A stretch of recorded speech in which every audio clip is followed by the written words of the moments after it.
आज आपको एक कहानी सुनाती हूँ।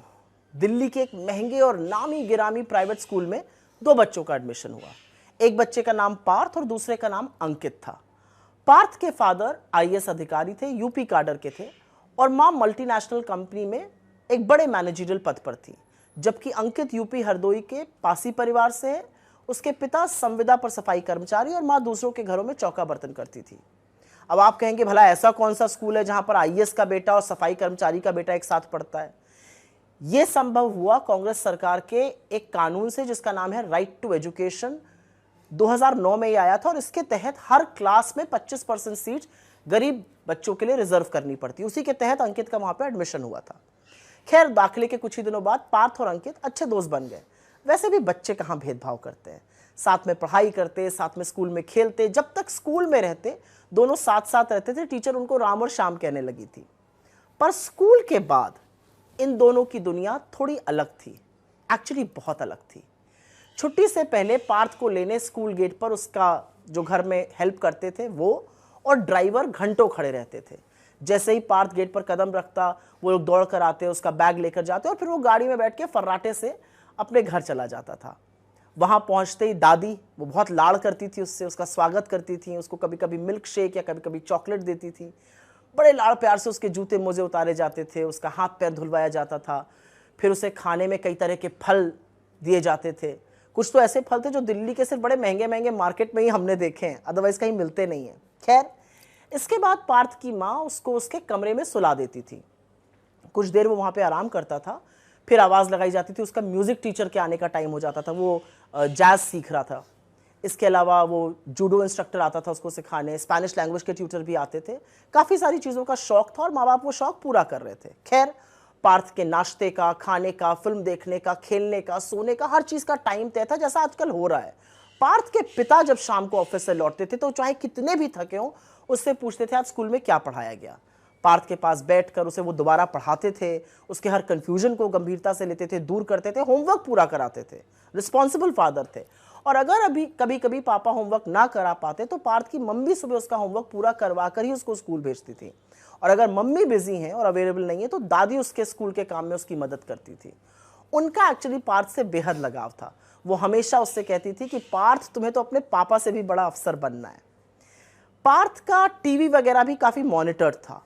उसके पापा उसे नेशनल ज्योग्राफिक पर डॉक्यूमेंट्रीज दिखाते थे। उनके साथ उसकी स्पेस प्रोग्राम्स देखने में रुचि बढ़ी। साल में पूरा परिवार 2 बार छुट्टियों पे जाता था। गर्मी में अधिकतर विदेश जाते थे और जाड़ों में कहीं देश में जाते थे। पार्थ की मदर ने उसको एक जर्नल गिफ्ट किया था जिसमें वो अपने हर यात्रा के बारे में, नए अनुभवों के बारे में, नई जगहों के बारे में लिखता था। और शायद यहीं से उसके अंदर जिज्ञासा और जागरूकता दोनों पैदा हुई थी।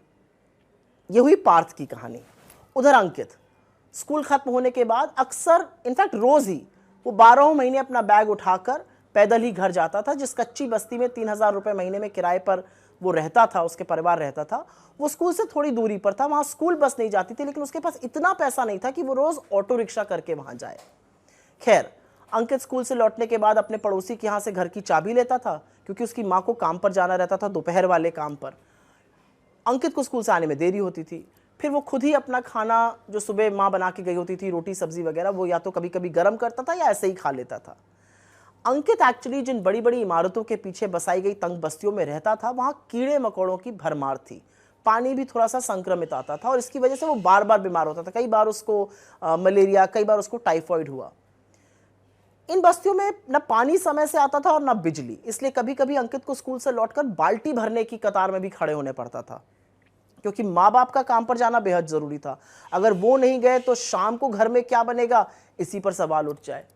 खैर, एक और प्रॉब्लम थी। अगर स्कूल में पढ़ाई गई किसी चीज से अंकित दुविधा में रहता था, समझ में नहीं आती थी, तो वो चाहकर भी घर में किसी से मदद नहीं ले सकता था। ना माँ उतनी पढ़ी लिखी थी, ना फादर इतने शिक्षित थे, और ट्यूशन टीचर रखने के तो शायद उनके पास पैसे भी नहीं थे। जैसे तैसे वो खुद ही मेहनत करके पढ़ता था।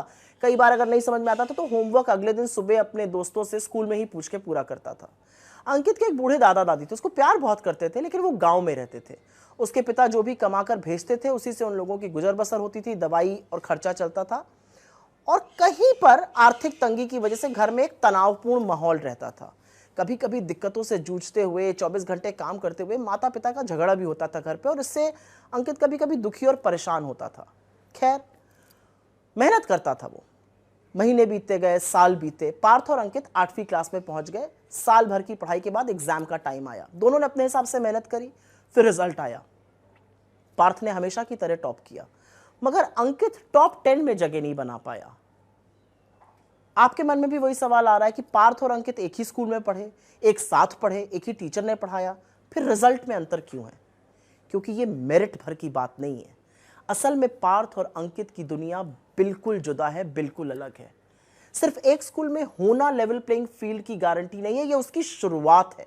जमीन आसमान का अंतर था उनके परिवेश में, और हमें यह समझना होगा कि एक जैसा अवसर देने की बात तभी सच होगी जब समान शिक्षा ही नहीं, एक जैसा वातावरण, एक जैसी सुविधाएं, एक जैसी सोचने, समझने, सीखने और जीने का हक मिलेगा।